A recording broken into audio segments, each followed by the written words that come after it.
And so I think the cost of like being who you are not is a constant state of fear. And it can come from like, I'm not enough, I need more, I'm not safe. You know, those are the ones for me is like, like you mentioned before earlier, it's like, hey, you're trying to get love from your parents. Oh yeah. So that one, and then also like, I'm not safe. Like I don't have enough, I'm going to be broke. Like those are the two core patterns. And like in those, I think they come when you're like not who you are. And when you're in this like more state of peace, it just like flows and it allows you to be happy. Born in 92 on the block with the Sharks. Come from a different cloth, y'all would get ripped apart. You want it diamond, then you gotta get it in the dark. We dropping nuggets like Carmelo went to Rucker Park. Now we eating from state to state, we scrape the plate. I put my eggs in a basket, took a leap of faith. I took a chance, now we grow and see the impact. Decoding success with special guests, now let's bring Matt.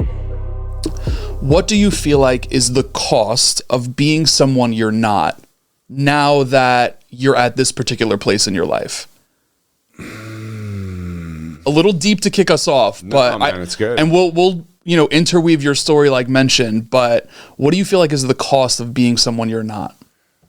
I mean, what's alive for me right now is the last 6 years. I feel like I've been like drinking coffee and wearing armor to try to be successful. And so really, yeah. Like as we started to scale this business, it becomes harder and harder. So probably 350 employees now. Yeah. Many investors, thousands of customers messaging me personally. Yeah. Multiple construction teams. Like there's just conflict and like holding boundaries all the time, and it's like scary. And so I wake up and I have so much to do, and to hit that, I'll drink a lot of coffee, and I have been for 6-7 years, and that led to this feeling of like tightness and intensity, and then almost anger when things aren't going right. Like a lot of fear, a lot of anger, but like pushing forward intensely. And so I actually, in the last year, have made a lot more effort to be healthy and balanced versus like kind of manic. And as a result, I like 2 years ago, we almost lost the business. We expanded from Toronto. We had one small location. We signed 3 leases, like mega leases, 2 in New York, and then like built them all at the same time. At the same time, I had a brand new baby. Yeah. Almost ran out of money. Not much going on at all. So it was fucked. And, we're beyond that now. And so I'm trying to get back to myself. And so I stopped drinking coffee, a decaf there, but no caffeine for, I don't know, maybe 2 months now. And like, I was meditating a lot, and I had a lot of spiritual practices. So I wouldn't even call them spiritual, but just practices to get to self, as you said. So some people are spiritual, they like don't react to me. That's just like, hey, who am I? Yeah. Who am I? Like that's the most spiritual question. And so I used to do I was a drug addict, but after that, I did a lot of stuff to try to get sober. And so Vipassana meditation retreats, dark retreats, Hoffman, Tony Robbins, all this stuff. And in doing those things in like an environment with some peace, I like found like this little boy of like who I am. And I think that in trying to be successful over the last few years, even though I'm building my dream, there's moments of like that little boy, mostly it's like strangled. And so now without the coffee and meditating, every day it's like coming back. Like I was just walking on the way here and I was like so excited, I was just like, fuck yeah, man. I'm in Brooklyn. I love Brooklyn. I'm like good energy around the hood that I used to live in. Yeah. And I'm just feeling good and like happy. And it's this feeling of like when you're who you are, it's like, there's no fear. It feels to me of just like this happy place that reminds me of like being at home as a child. It's like a feeling of safety. And so I think the cost of like being who you are not is a constant state of fear. And it can come from like, I'm not enough, I need more, I'm not safe. Those are the ones for me is like you mentioned before earlier, it's like, hey, you're trying to get love from your parents. Oh yeah. So that one, and then also like, I'm not safe. Like I don't have enough, I'm going to be broke. Like those are the two core patterns. And like in those, I think they come when you're like not who you are. And when you're in this like more state of peace, it just like flows and it allows you to be happy. So I felt like amazing happiness this morning. I love that, dude. Yeah. I love that. Hey, I've been so it's interesting because last night I was just pondering on the thought of, I don't know why, you just brought a tear to my eye actually. I was pondering on the thought last night of, as you are scaling a business or as you're in a career and you're hitting new levels, it's almost like what was coming over me at that time was, how do you equip your mind, and not just your mind, but also your body, to embrace that new level. I'll give you an example, right? In my career, I've found myself hitting new levels, but also feeling very similar to what you've shared. Meaning, like, I've had like tightness in my chest. I feel like a knot in my stomach sometimes. And it's like, well, should I not strive for more if I'm feeling those things? Right? So, like, what have you done to equip yourself for this expansion, not just of the business, but also being able to receive it as a human being? I think it's just important to be inspired. Like, I'm just inspired to build, you know, like there's this feeling in me when I have a new idea that like, I want to fucking do it. Yeah. And like being right in New York specifically, it just like drives ambition at the level of like I lived in San Francisco for a while too. And it's the same there, but it's just this feeling you get here and you're talking about it. And it's like, yeah, why, you know, I grew up in Guelph. Okay. So it's like, what the fuck is that? Like, it's a small town on the outskirts of Toronto. Like, 4 years ago, this was an ice bath, like a horse trough in my backyard. Like, you know, like with nothing, you know. And now we're on the midst of building out like a $12 million mega complex in the Upper East, and it's like that's like a dream, like to be in New York. You know? So I think just being inspired about like building, there's something in me that like, oh, like just when things are kind of running well, it's like, hey, there's a new challenge. So I think that's been one thing, and then the other is like you need like the North Star. To keep going, that is exciting. Because if you don't care, you're not like what you said, that like knot in the stomach, like I don't think that goes away. That probably everyone has that, but the desire, North Star, is like what keeps you going, the excitement to build. And then on the flip side of that, it's like the ability to take pain.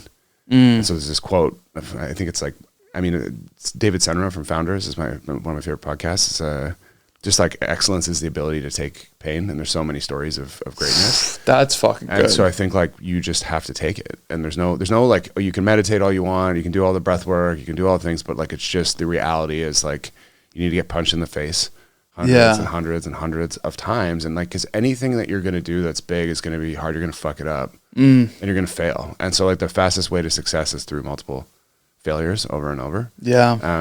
Because if you're not failing, then you're not like pushing yourself, you know? See, this is exactly why I love having a podcast, because it, you know, it allows for expression and just like curiosity and whatnot. And I think that's what I needed to hear personally, right? And I'm sure there's people out there that are like, that's great. Just like, hey, like pain is a part of the process to an extent is what I'm hearing, right? And it's like, not pain in like a bad way, but like growing pains, right? Like growing, I mean, I remember growing up, I'm fucking 6'5". My knees used to kill me growing up, right? Like, well, now I'm here.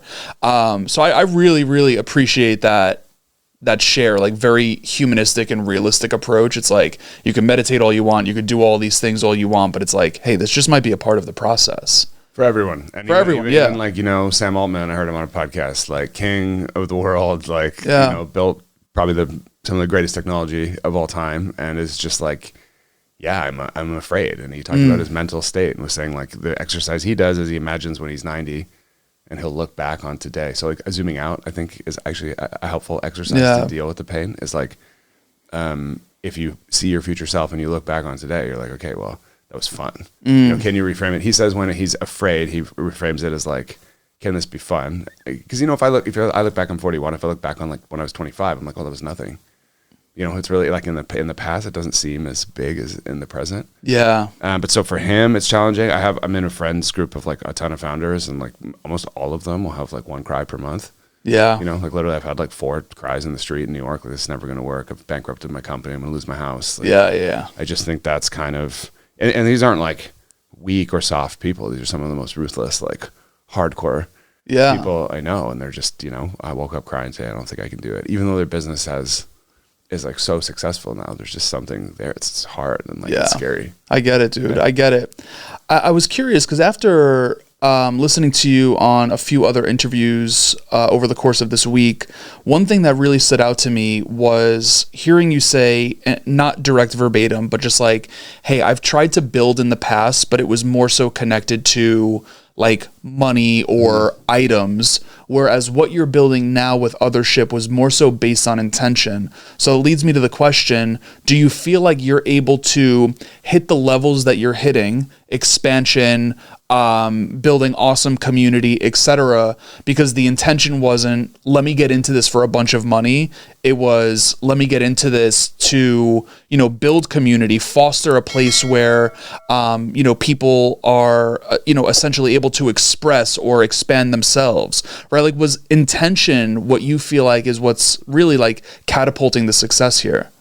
Yeah, I mean, again, it goes back to like inspiration and North Star, because we care so much about this vision. Like, it wasn't even started as a business. It was just myself, my wife, a couple of best friends in our backyard making an ice bath for the neighborhood that was free. And so like people would just open the door, come in, use the ice bath, there'd be a fire going, and it was free. And it was just a way of like, hey, can we build a place for people that don't want to drink to kind of like hang out at night? Yeah. And so I use the product. Like I use it every single day. I've been 1,000 times, every single detail, what songs are on the playlist. Like we care about that to that level of like every song has to be approved by my co-founder. We design our own signature scent.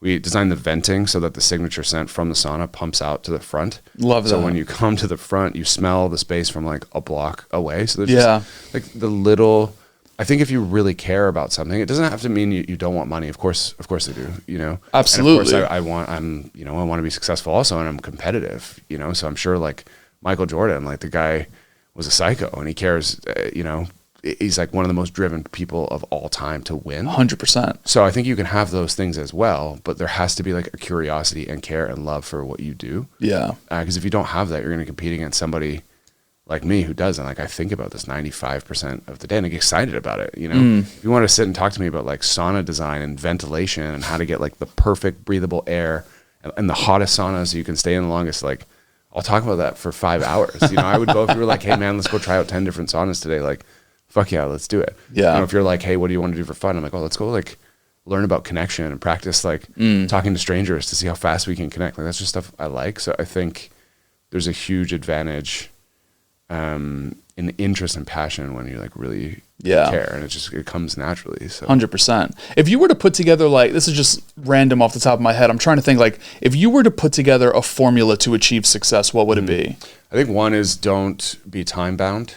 Don't be time, but meaning what specifically? Everybody in the world is trying to get rich today. Every single person. And so, if an idea is obvious, somebody is trying to do it, right? And somebody probably with more resources than you. Yeah. And so to try to be successful and like really fast, it's just really hard. And you hear stories about it happening, but it's primarily luck. Whereas if you're competing on a 10-year or 20-year time horizon, like in 10 years, you can become the best in the world at something, right? But it's just hard to think in that time frame. Yeah. And if you're taking a longer time and doing something you're interested in, obviously there's like financial concerns for people. Like if you're a dad of 3, you can't just go fuck off for 3 years, right? Yeah. But I think the longer time and the more you play around at the fringes of your interest, the more likely something is to happen and something is to emerge. And so good ideas generally emerge. And so Othership was the first time where it was really like, first I was striving for money, didn't work, a couple failures. Then I was striving to be around like really smart people, and that worked. That was a shift. Yeah, it was a big shift, and that worked well. But also like and so I was working in San Francisco and Silicon Valley and crypto. Was pretty interested, but I wasn't like a coder, so I wasn't building the product. And so I was around smart people doing cool stuff, but I wasn't like at my core caring about like cryptographic protocols and the security and like decentralization of money. Like I didn't care. And so now I like really care about the thing, but also like I didn't start Othership of, hey, we're going to build a 14,000 square foot bathhouse. It was just like, hey, we're going to build a community in a backyard. And because I had time there and was doing it for fun, it grew. It was a backyard horse trough. Then it was a garage sauna. Then it was a single small space, all like kind of just for fun. Then it was like, oh, there's really something here. And the scope of what it was grew to, we're now doing immersive theater and massive DJ raves with like Blondish and the Spice Girls and freaking awesome. Magic shows and just kind of crazy stuff that is happening that was never part of it's part of the core mission, but wasn't part of the initial product. And all that has happened over 7 years because there's been time for things to unfold. And so I just think it's really hard to like do you can have a big vision, but just let it unfold. I am curious as to know why you were striving for money. Now I know why I was doing it. And this is one of the points that I like really resonate with Robbie on. I knew that I was striving for money because I thought it was going to heal the pain that I didn't know I had. Yeah. Why were you striving for money? Yeah, I think the simplest thing, I just want people to like me, you know? And you thought people would like you if you had money. Yeah, I remember like back to grade 8, you know, my dad would give me $40 in cash or $60 in cash. He always just had cash around. That's a nice allowance. Yeah, and so he was like a business guy, and I think he got a lot of value from that. And so I think we pick up a lot of patterns from our parents. And so I remember with my mom when we were really little, we'd go walking around and she'd point out houses that she liked.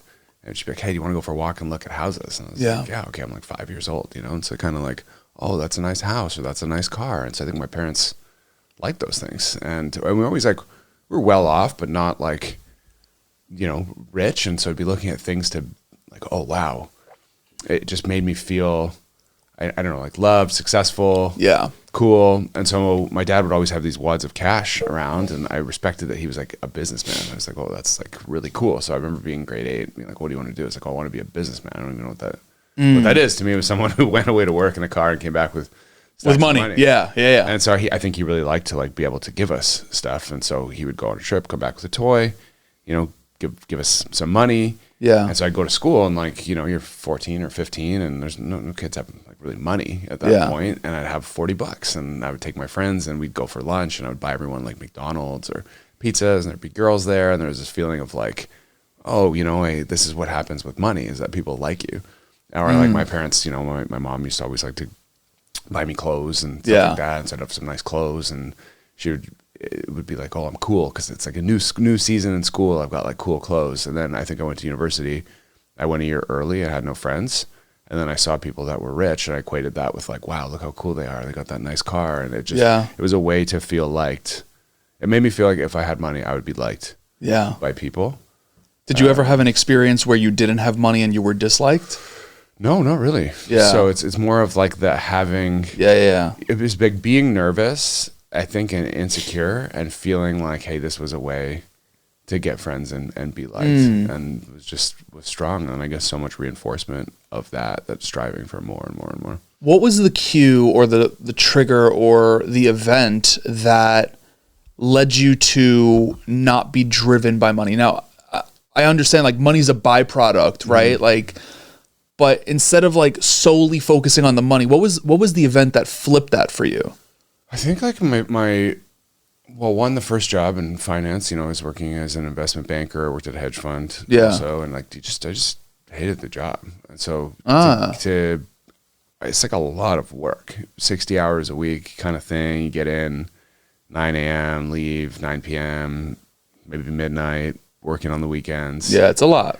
And it just wasn't fun. It's like, wow, this is like a big sacrifice, you know, and I did that for 4 years. It's a big sacrifice for, you know, to buy some bottles at a nightclub when I was 22 or 23 or to have a car. And then the next job was in tech. And so same thing, a lot of grinding work, but like no spark there and just kind of feeling like, hey, this is what work is supposed to be like. And then I mentioned before I got into crypto, and so it was around smarter people. So that at least was like, that was a different form of, hey, I have money, I'm liked. Now it was like, wow, I'm around people who are successful, which means I'm smart. So same thing, like validation, but kind of like, oh, you know, I'm in San Francisco. I'm like working with people who started Dropbox, like different companies like that. I'm like, oh, my mom, I feel like my parents would be proud of me. Yeah. Same thing. So there was that feeling of like, oh, well, if I'm around all these smart people, I'm worthy, you know? Yeah. So I started to feel more confident being around those people because for a long time I felt like a failure when I kind of washed out of finance and my first company failed. Yeah.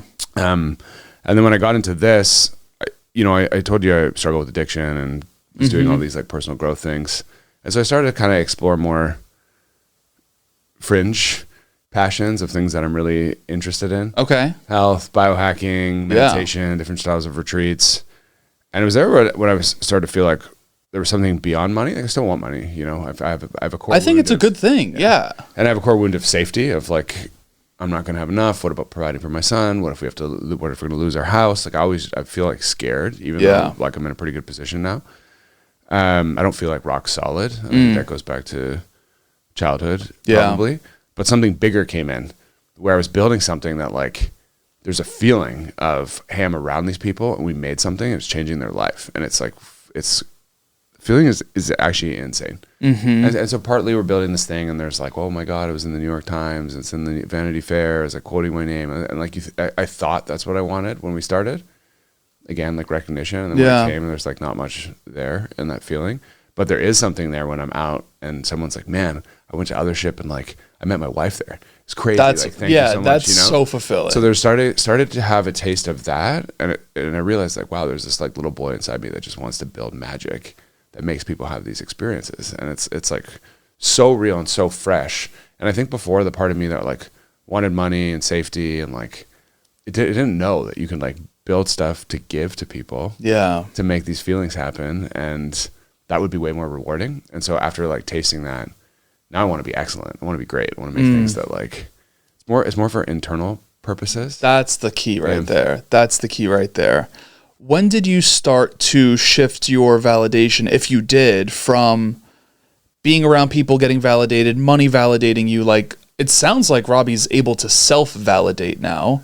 Yeah, probably in the last, like I started, well, when we did this, it just becomes like, wow, okay, well, we made this backyard and like people really like it. That's cool. Yeah. Oh, we made this garage. People really like it. And then it's like, hey, we built something like our first space was crazy. This is in 2022 we launched it. And it was kind of like, hey, nothing exists in the world. And all of a sudden I'm seeing people like coming back, and like I probably had like 25 people call me over Christmas and like, hey, this really changed my life. And I started to feel like, oh, wow, like we made this from scratch. Like we invented it. Like it didn't exist. It actually wasn't happening anywhere in the world. Like this idea of these like emotionally driven sauna, ice bath classes that are like part performance. It's almost like you're seeing live theater, but you're a participant, but you're also in group therapy. And so we're combining a whole bunch of different elements that didn't exist before. And so I started to feel like, wow, maybe I actually am creative. Like we made this thing. So there was validation there from that product, and it happened kind of around that time. And then as we came to New York, like really did the impossible. Like I had to pull probably 15 rabbits out of a hat to get like permits and the funding and hire the team, all the like things, in a whole new city that we don't even live in, and then like get free press and like drive people in. And you know, we've had like 750,000 people. It's amazing. Oh, that's freaking amazing. It's fucking crazy. And so, and like we've made something like New York's like the hardest, Flatiron's like the hardest neighborhood to build a wellness business in the world. And so we like dominated it with our launch. And I just, at that point I was like, wow, like, holy shit, like you did it. Like, look what, and it was cool because it was just kind of working hard at this thing I cared about to make the experience the best possible. And it was nice to see like those things just kind of happen. Yeah. And I also think I realized as the other accolades came in that I really wanted my whole life was like recognition. It's like, oh, there's no feeling behind it. Just two things happening. Is one is getting the dream I thought I wanted and realizing like there wasn't a feeling lasting there. And then the feeling that was lasting was like helping people. And it's like really cool. Like I think building something just to be great for greatness as its own sake to like, and what is great is like, I love it. So what is great is not like we sit down and you're like, oh, if you could make this like this much, but like our experience is really tailored. Yeah. And there's crazy shit happening. Like there's classes where you'll like eye gaze with a complete stranger, and there'll be people like, fuck, it's fucking lame, it's weird, you know, and it's like, I don't care. That's just not for them. Yeah, that's it. You know, we don't allow shoes. We don't allow sandals. And we do that because they look junky all around the space. It looks chaotic. Yeah. And I want people to feel the ground with their feet. And so we just made a lot of choices like that are for me and for my co-founders, as a customer, building for ourselves. And 100%. So it's kind of like, how can this be great for us? And I think like doing that is just really inspiring. Dude, I love that. You bring up this question in my mind. Do we have to achieve the thing we want? For example, recognition or money or whatever it is. Do you feel like we have to attain the thing that we want to realize like, hey, maybe this isn't what I want, right? Because we could hear, hey, like, don't do something for money, do it for passion, or, validate yourself, don't do it for other people. Like, do you feel like we have to get the thing to learn the lesson? Yeah, I think so. You do? Okay. Yeah, I think like, I mean, you'll hear on every podcast, like there's a million that, hey, rich people aren't happy, or I know so many billionaires. Yeah, for sure. Or, you know, the story is like, I follow this guy, Andrew Wilkinson, who I like, and he has a story in his book about being with some billionaire, and the guy's like, oh, but that person has $10 billion. Yeah. And like miserable. And it's like, okay, like if that person is unhappy and doesn't have enough, like there is no end. Yeah. Right? But I've heard that and I know it, but I don't know it. Like I've heard it, and it's like, oh, that's bullshit. No way. Yeah. Like it's one thing to hear it. It's another thing to like know it. Exactly. And then, an example that like rings true for me is like always in my mind, it's like, oh, I want that thing. I want that thing. And then I buy that thing. Like, I need this new health supplement. And then like, oh, my health routine is going to be great. Buy the supplement. 2 days later, who gives a fuck? Same thing. I want that new coat. I really wanted this new coat. And I was like, oh, I'm going to buy it. And then I get the coat. And then it's like just the next thing. Yeah. So in your life, like I'm sure every day there's like wants. Oh, of course. And then you get them. And so I think anyone, if you want to practice, it's just in like the little wants and realizing like these things don't shut the voice off, like, and so there's always wants. Yeah. Hey everyone, pausing this episode to share something with you. In a world of hyper competitiveness, I think the best quote that I can share with you is that there is no one in the world youer than you, and that is truer than true, which is exactly why I wanted to share with you today about Brand Builders Group. It's an organization I've been working with over the last few months. It is absolutely incredible, and today I am sharing with you the opportunity to hop on a free brand call with a brand strategist to help you break through the wall of obscurity. We are in a hyper competitive space at the moment, whether it be on social or with your podcast or with your blog or with your books or getting on stage. No matter what your endeavor is, this is an opportunity for you to hop on a free strategy call with someone from the team to be able to help you navigate the waters of making sure that you are breaking through the wall and taking advantage of all of the opportunities that you most definitely deserve. Again, there is no one in the world youer than you. So no matter what the problem is that you solve, there might be other people that are out there that also solve the same problem, but there is a strategy that can be placed into your initiatives that will help you break through that wall with speed. So I want to share this with you. It is freebrandcall.com/Matt Labrie. That is going to be in the show notes of this episode, whether you're tuned in from audio or through YouTube, whatever it is, freebrandcall.com/Matt Labrie. It's so interesting, man, because I think about it in similar fashion. Like I wanted money so bad. And just before this pod, we were talking about like nightclubs and how like my friends and I really got started with that type of stuff. And dude, I blew everything. Yeah. Everything. And I was making a fuck ton of money. Yeah. I like life, man. I mean, I did pay for my own college, right? So like, I'm proud that I was able to do that. I failed out, which I'm not proud of, but my parents cut me off after that. And it's like, hey, like, I wanted to go back. I wanted to get a degree. I thought that was the path. I'm glad I did it. Yeah. So college tuition, driving a car that was probably way too expensive, although I was able to pay for it, right? It didn't like hurt my credit. Same thing, going to the clubs. Even though I was in the club scene, still like I wasn't in the Manhattan club scene. So like going to the meatpacking district and whatnot, right? Like just like living life, being a kid, which leads me to ask you this. Sounds fun. It was fun. So, okay, right? It sounds fun, right? How do we honor who we were, even if, right, like it's still a part of us. Yeah. So like, how do we honor who we were and just like, hey, like this is a part of you. This is a part of your life. It's a part of your journey. Like it didn't make or break you. Like you're seeing another day. I think oftentimes in conversations, in podcasts, like reading, I feel like there are people in this world that want to get rid of who that person was, right? Like I'm not hearing Robbie say, dude, when I was in Israel and after a wedding, I took this chick to a club and I was under a bench the morning I woke up. Like, I don't hear you saying like you want to get rid of that part of your life. Like there's a sense of honoring that. I fucking love partying, man. Yeah, there you go, like, right? Like it's fun. Yeah. It's fun. And I like even see like sometimes I like this feeling of like, if you ever look back at I don't know how old your listener base is, but you ever look back at like old Facebook pictures, that's like when I was in university, Yeah. Like Facebook just came out. And so I'll look and they're like cringy. And then I'm like, no, man, like there's pictures of me like passed out on benches. Like I'm giving a talk tomorrow and I was trying to explain my life before my wife. And so I had my assistant go through and pull like all these pictures of me. And so there's like 15 pictures of me like passed out on just like different benches, like at the airport. And I was just laughing. And like part of me was like, wow, I'm embarrassed. And I was like, no, like that's just what happened, So I feel... I like this idea of honoring and like not being ashamed of like the things. Not being ashamed, 100%. They kind of build the stage to like where you are and are like a part of you. So I don't. But I also think we had to make decisions with what we knew, right? Like, so you knew at the time hey, the $60 I was getting from my dad was allowing me to get friends or be around people. But like, that's what you knew at the time. Like, why, how do we not honor that? Yeah.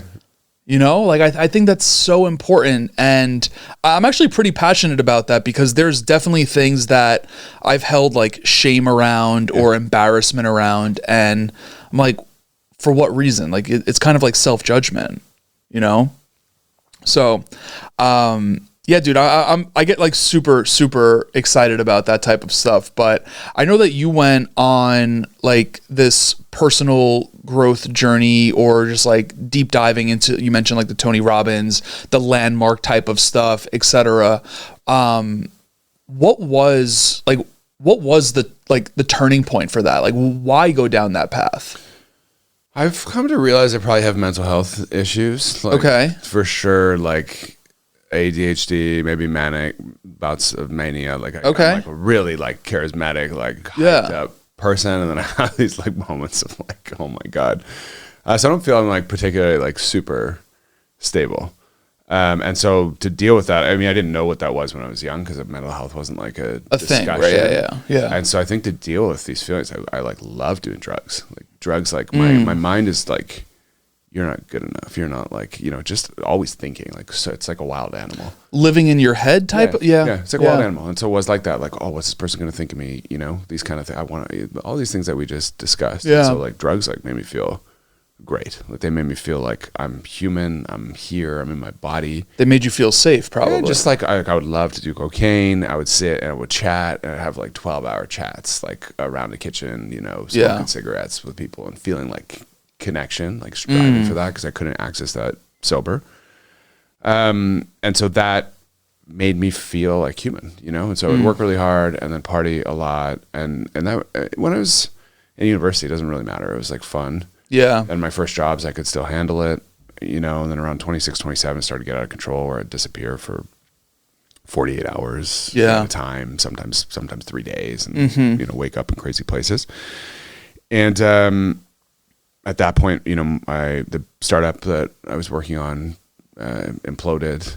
Yeah. Friends had invested money. I was like pretty much broke. I had like less than $60 in my bank account. I had to move back in with my parents, which was pretty embarrassing. 'Cause, you know, 30 years old. A lot of people, my friends from school at that point, are, you know, successful bankers and lawyers and all these things. And then it's like I have to get a side check at the dinner and just get like a sparkling water and an appetizer kind of thing.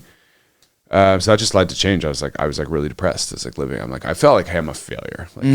Like I don't even know what I can do for a job. Like I don't even know where to start. Yeah. Really just like, I remember reading like the Tim Ferriss 5-Hour Work Week and just like the message I took away was like, hey, change your environment.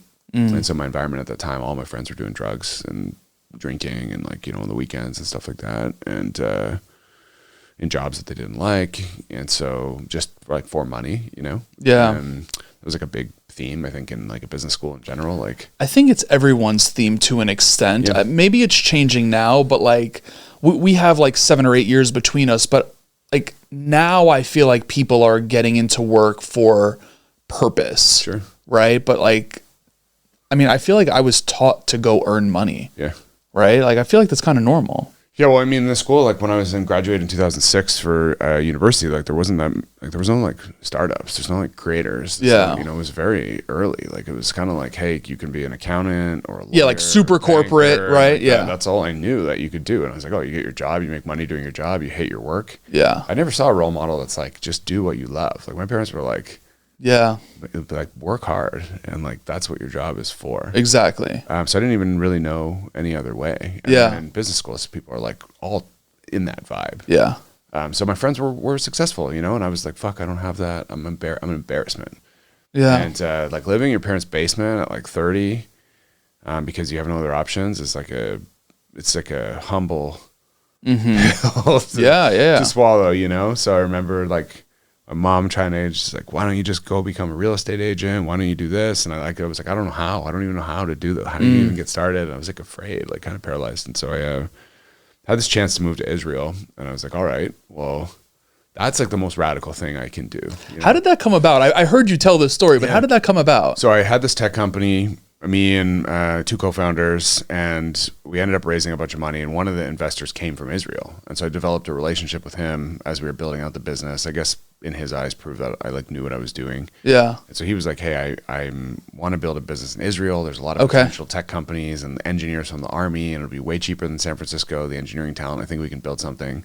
Why don't you come here? Yeah. And so I moved there, and I was just like, hey, this is radical. It's like a fresh start. I have no friends. I can change my identity. I can like be whoever I want. Yeah. Find out who I even am. I think that's really important sometime in your life, is to move away from the city you grew up in and the friends you're with. Because once you meet, especially when you're young, because if you go through the same elementary school and same high school, you're like cast as an identity. Maybe it's the funny guy, the athlete, whatever. And there's a good chance you're with the same people through that. Exactly. And as soon as you move away and make new friends multiple times, you kind of realize that you can do that at any point. That's cool. And so you can be a different person. You can be the person that you actually are. And so I think there's something powerful in that, is that like you realize like, I don't have to be this person who I thought I was. Yeah. So I think that's like really powerful. You can't make old friends again. So like, I think those high school relationships are important. Yeah. Throughout life. And like, I still think about them like really fondly, and we'll talk to my buddies, even though we have kids now and stuff. But I do think it's important to like go away. So I went away, and like, not just away, but hey, this like, across the world. Yeah. Speaking, I'm not Jewish. I didn't know the culture. It was like pretty big culture shock. Didn't know the language. And that's when things like started to shift for me, I think. I love that, dude. How freaking courageous of a decision too. I mean, you're sitting here saying like, I was scared, but you moved across the world. So like, what were you scared of? Yeah, I mean, I think that was like my only decision at that point. Like, I had no other options. That was like the last resort. Yeah, so I think if your life like the biggest danger in life is that your life is okay for anything. It's like, hey, my relationship is okay, my job is okay. Like, it's the enemy of like finding true happiness and greatness. I think, because it's like hard to make a change. And so for like, if the fund I worked at and never imploded, like, would I still be working in finance today? Maybe. Potentially. It's just like a little bit extra money, a little bit extra, okay, it's good enough. Yeah. And so, and if I wasn't an addict, would I have like started doing all these things? Probably not. I probably just live a normal life. And so because of these, like all these like hardcore failures, they like forced me to go down this to make pivots. Path. So I think that can be like, you see a lot of people have these like terrible failures and then do something great after. Yeah. It kind of removes the fear of failing after that happens as well. I heard you say something along the lines of something about mediocrity. Like, life is more dangerous in maybe it's not dangerous, but like it's more dangerous to be mediocre than it is to hit rock bottom. Yeah. Right? Like, I feel like you're kind of getting at that right now. Right? Why though? Because I think it just, rock bottom forces change. Do you feel like we need to hit rock bottom to change? That's something I've asked a couple times here. Not necessarily, but not necessarily. It's not like they're not mutually exclusive. Yeah. But if you hit rock bottom, you have to change. You have to, or you're going to die. Or you're going to stay there. Yeah. Yeah. Like there's no other option. And so change is forced. Whereas like why mediocrity is dangerous is because you could live there. Like I heard something, really cool Rick Rubin quote where he was talking about regret. And he was talking about this song that Trent Reznor had written about regret, and it was like powerful at 20, but then the same song that Johnny Cash was singing at 65, way more powerful, because at 65, like, you can't change, your life is done. And so I think what mediocrity leads to is like regret later in life, that like, hey, I didn't try the thing, my relationship was 6 out of 10, my like life is short, life so is, that's like when you're doing something that you're not like super passionate about, it's really easy to get stuck. 100%. I'm going to ask you this hypothetical. If I knew what Robbie knows, how would my life be different?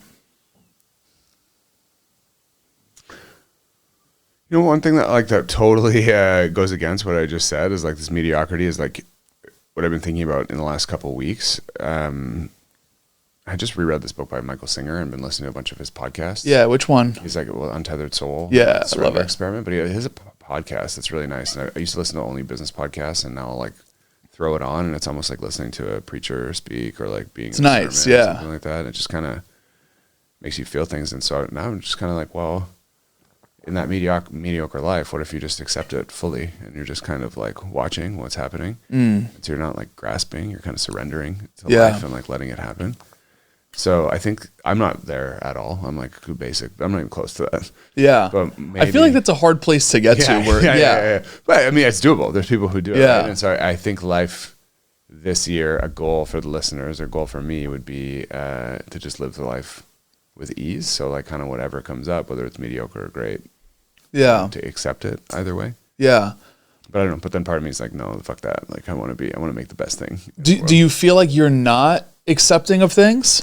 I mean, there's a level of which, I mean, first time we're meeting face to face, right? Like there's a level of which I feel like anyone that's an entrepreneur, anyone that's a high performer, anyone that, you know, someone that's just getting after it, like how much can you accept without striving? Can accepting and striving even coexist?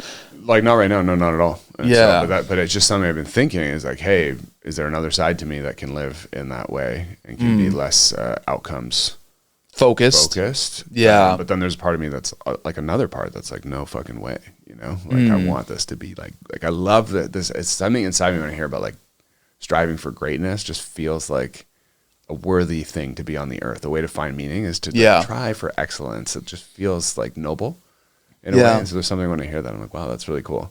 Yeah. I just like, you're making me think like, is there integration between those two things? We'll find out. Be the experiment here. Because Singer, I mean, he had like a massively successful business, right? If I remember correctly from him. I feel like I read I read his book in 2020. Maybe it was 2021. It was probably during the pandemic-ish era. Yeah, man, like he was super successful, but it's like, can you have the business? Can you grow the business? Can you scale the business amidst accepting and just like flowing versus striving? I don't know. We'll see. We're going to find out. Yeah. We're going to freaking find out. What's a question you wish more people would ask you? What makes you happy, I guess? Are you happy? Okay. Yeah, that's an interesting one. Are you happy? Yeah, I think all the building blocks are there. And yet sometimes there's patterns that like... Well, what is happy, right? Like this is something I'm curious about. Like what is happy? When I'm with my son and like see him. Yeah. Especially like the first 2 years were like an adjustment period for me. In regards to like him being born and just like a caretaker role, dad, you know? And I mean, every parent has a different vibe. And so for me, the feeling was that this is a caretaker role. And now that he's just turned 3, it's more like a friend, you know? Like That's it just cool. Feels different. Like he knows who I am. He asked for me. It's exciting. Like now I'm away for 2 days and I'm like lonely. I miss him. You know, I want to go home and hang out with him. And so there's these moments of like this was the first year he came online for Christmas and understood what Christmas was. Yeah. And so obviously we like, you know, pretend Santa comes, have a little cookie with a bite out of it. I love that. Milk drink. And he comes downstairs and there's like a giant train and the train like goes around the house. That's like, cool. He sits on it. So he's like just to see like a little kid's mind blown. It's like the best. This is probably the best experience of my year. And you just hear him, he's freaking out. Like jumping up and down. What the heck? What the heck? And I was like, wow, this is like pure joy. And if you see someone having that, you have it too, you know? 100%. So I think those moment, that to me is like, okay, what's happy? It's like that is like such a pure feeling. What's the difference between happy and joy? Is there a difference, right? Like, because I was thinking about that. I'm like, until you said the word joy, I'm like, I feel like that's like a joy. Yeah. Right? But like, is there a difference between happy and joy? Joy feels like a real feeling. I know, like that what I just said. Yeah. And then like content feels like another version, which maybe like content, grateful, where like I was walking today and I was like, wow, I'm not like worried about anything right now. I'm not thinking about my to-do list. I just feel generally good. Yeah. And I'm like, fuck, when was the last time I felt like this? And I was like, just like, how do I get more of this? And so maybe it's the Michael Singer, the meditation. I don't know. And like, but I'm still inspired to be great. And I'm like fucking pumped. Like I'm going to look at some new spaces right after this. I'm like, I was calling my wife last night. So excited about what we're doing. And like, so they're all like coexisting. That's cool. And it feels like right now for the last 2 years, there was like a baseline level of fear. That's like I would wake up like sweating in the middle of the night and like like afraid, like just like, oh man. Yeah. I would have these dreams that like our competitors would be like, I would be talking to them in the dream like, you're too late, man. You're never going to make it. Like, you're not going to make it here. Like New York's going to eat you up. Yeah. Oh, fuck. Well, I think that like the core like through line of that though is that things change. Yeah. Yeah. Right? Like where you were 2 years ago isn't where you are today. And I think that's like just something that I need to point out for the people that are listening. Yeah. Right? Like nothing is permanent in life. And that's scary. And it's also a good thing depending on what side of the coin you're on. You know, if you're in a great state right now, well, it might not last. Yeah. So I think that would be another thing for the listeners to take home is like, you know, whatever happens, being okay with it. So maybe like the striving is fine, but the accepting is just. Okay, there you go. See, like now we're unpacking that. So it's like strive, but don't be like set on the outcome. Yeah. Like for me, like the fear is like, hey, I'm going to lose my company. I'm going to be bankrupt. Yeah. I'm going to lose my house. Yeah. You know, and that's what creates like tension and disturbance. Yeah. And so maybe it's more like, hey, just relax, be in your body and like do this thing the best you can. And like, if you do lose your house and go bankrupt, like accept it. Yeah. You know? In fact, there's no way I can like do that in my mind right now. Like, yeah. That's a scary thing. I love this, dude. This is such a good combo. Yeah. If you can like, I think if you can like, because then most of my life, like I would say like 60 to 70% of my day the last few years is like just these like negative, fearful thoughts. Yeah. And it would be so pleasant. Like I'm living in my dream. Yeah. Building the thing that like I want to exist, helping millions of people, like with my wife who I love so much, fucking best son. Like this is like the perfect, if I can't be happy here, why, like when will it happen? Yeah. Those feelings of fear. Like, so I have to, acceptance of those feelings. I think that's the goal for this year. Freaking so good, dude. Well, hey, I want to give us a second here. I have one last question for you, but on top of that, we want to point people in the direction of Othership, right? So what do we want to do for them? Yeah, for the New Yorkers out here, man, go. It's like the best. I think it's the best physical experience. 2 locations, Flatiron, Williamsburg, right? We'll definitely make sure that all of that information is in the show notes. Dude, where do you hang out on social? Is it Instagram the most? Is it LinkedIn? Where are you hanging? Not really anywhere. You know, but I have an Instagram account and I got a LinkedIn account. I try not to, no news, even now. So this year I'm trying something new where I used to listen to like a ton of podcasts, Podcast Junkie, like, you know, all of them. Like I would say like 20 a week, like 3 a day. Like anytime I'd be hopped up on coffee. If I'm driving somewhere, like 2.5x in the ear, like learning. 2.5 too, like you're moving. Learn it. Depending on the podcast, some podcasts they talk too fast, you can't do. But like 1.8 to 2.5, like let's go. I'm learning. I'm fucking optimizing. Yeah. And I just found that like always would make me feel like, oh, I got to do this new thing because I just heard about it. So I shifted my work schedule. This is a huge hack. So we record all our meetings with this tool Fathom. It's like one of the I love Fathom. I use Fathom, yeah. Yeah, and so now I don't do any meetings or like very few. Like I used to do 15, 20 hours of meetings a week. And I try not to be in them at all. And I just listen to all the Fathoms on 2X while I'm at the gym. And so there you go. I took 15 hours of meetings and moved it to like 7 hours because it's on 2X. And from sitting at my desk to like something pleasant. And so when I used to be listening to podcasts doing that. Yeah. And so the only information coming in is really like about my company. And then I listen to like a little bit of Michael Singer stuff. And I feel there's been some pretty big shifts from like not being so like boom, morning, social, Twitter, like pretty huge. Like I can't, like it's, maybe that's why I'm actually happy today. So I'm like in real time, like this is only like a month and a half, 2 months habit. And it's like the no coffee and this change has made me feel pretty significant. Look at that, man. Different. I love that, dude. But I do have a LinkedIn profile and we'll like post. And okay. We'll put the socials in there. Are we doing passes for Othership? Is that something you wanted to do? Yeah.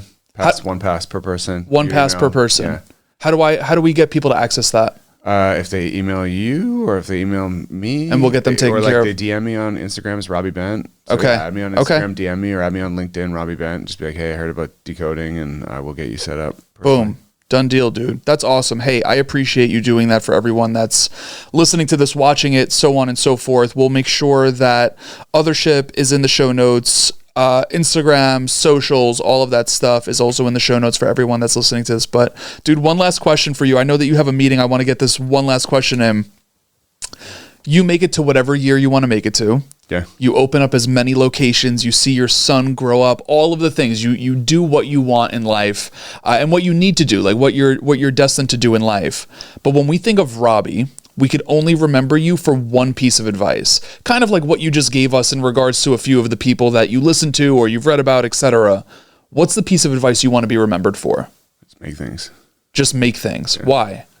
I think making something is like a spiritual experience. I mean, that's a bad. I don't like using that language because it turns people off. But why? No. Go with it. Go with it. We got a spiritual community. The art of, well, just this idea of like, to me, spirituality just means like finding meaning as just a feeling in my body. And so that feeling of like making something from nothing, I think that's just like where real satisfaction, contentedness, happiness, inspiration comes from. Whatever it is. Like maybe you're a writer, maybe you're making experiences, maybe you're an actor, maybe you like to sing, maybe you just want to like make a little craft and like give it to somebody. Yeah. Maybe you just want to create a gift experience, you know, where you buy something and give it to somebody. But like this idea of like something that didn't exist before and you make it. Yeah. I think it's so, it adds so much value because I'm like a big consumer, you know, and I'm always like I don't know, like a taker, but like I listen to music and like watching movies and like listen to podcasts. But like when you take the time to like make something, it doesn't really happen in our, and like be proud of it. Yeah. It doesn't really happen in our society as much anymore. And so I think that's like a real way to